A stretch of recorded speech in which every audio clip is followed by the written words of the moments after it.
మీరు ఫాలో అయ్యే లీడర్స్ ఎవరు? బేసిక్గా మీకు ఇన్స్పిరేషన్గా అనిపించే లీడర్స్ ఎవరు? అమ్మ, ఇంతకు ముందు ఎవరన్నా నన్ను అడిగితే నేను ఎవరిని ఫాలో అవ్వను, నాకు ఎవరు ఇన్స్పిరేషన్ లేదు అని చెప్పేటోని.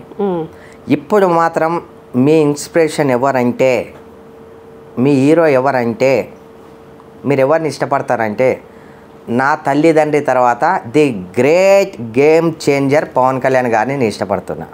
ఎందుకు ఇప్పటి నుంచి ఇష్టపడుతున్నారా? గెలిచారని, ఇంత కష్టపడి గెలిచారని ఇష్టపడుతున్నారా? ముందు నుంచి గెలిచారు అనేది పక్కన పెడితే 10 సంవత్సరాల నుంచి ఫ్యామిలీకి దూరంగా ఉంటూ, అన్నదమ్ములకు దూరంగా ఉంటూ, అక్క చెల్లెలకు దూరంగా ఉంటూ, బయట ప్రపంచమే నా ప్రపంచం అనుకొని, బయట వాళ్ళ సంతోషమే నా సంతోషం అనుకొని, తన సర్వస్వాన్ని కోల్పోయి ఏసీ రూముల్లో నుండి రోడ్డు మీద ఎండలో తిరిగే స్థాయికి వచ్చి ఎంతోమంది పార్టీలు పెట్టుకుంటున్న 2 సంవత్సరాల్లో ప్రతి పార్టీ ఎత్తేస్తున్నారు వాళ్ళతో అవ్వక.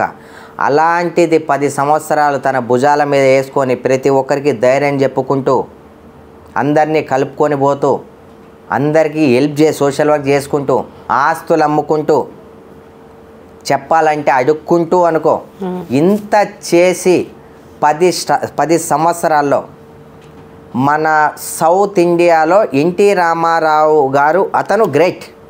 అతన్ని మించిపోయిన లీడర్, యాక్టర్, సోషల్ వర్కర్, ఒక బాధ్యతారహితంగా ఉండే వ్యక్తి ఓటమిని ఎలా జయించాలి, ఒక్కొక్క మెట్టు ఎలా ఎదగాలి, ప్రతి ఒక్కరిని ఎలా కలుపుకొని వెళ్ళాలి, ఎలా వెళ్తే సిస్టాన్ని మనం రీచ్ అవ్వచ్చు, ఎలా వెళ్తే మన విజయం వస్తుంది, ఎక్కడ తగ్గాలి, ఎక్కడ లేవాలి, అందరినీ కలుపుకొని పార్టీ నడుపుకుంటూ టీడీపీని బీజేపీ వాళ్ళు వచ్చి పొత్తుతూ వాళ్లకు మద్దతు ఇస్తూ ఈరోజు 2 పార్టీలు గెలవడానికి కారణమైన వ్యక్తి ఎవరంటే ది గ్రేట్ పవన్ కళ్యాణ్ గారు. అందుకే అతన్ని చూసి చాలా నేర్చుకోవాలండి. ప్రతి ఒక్కరికి చెప్తా, ఎలా ఎదగాలి, గెలుపును కూడా ఎలా ఇంటి దాకా తెచ్చుకోవాలి, ఏమన్నా మోటివేషన్ వర్డ్స్ కానీ ఉదాహరణగా ఎవరినైనా ఎంచుకోండి అంటే ది పవన్ కళ్యాణ్ గారిని, అతని ఎగ్జాంపుల్ పవన్ కళ్యాణ్ సార్ని, అన్నని చూపించి చెప్పేయచ్చు.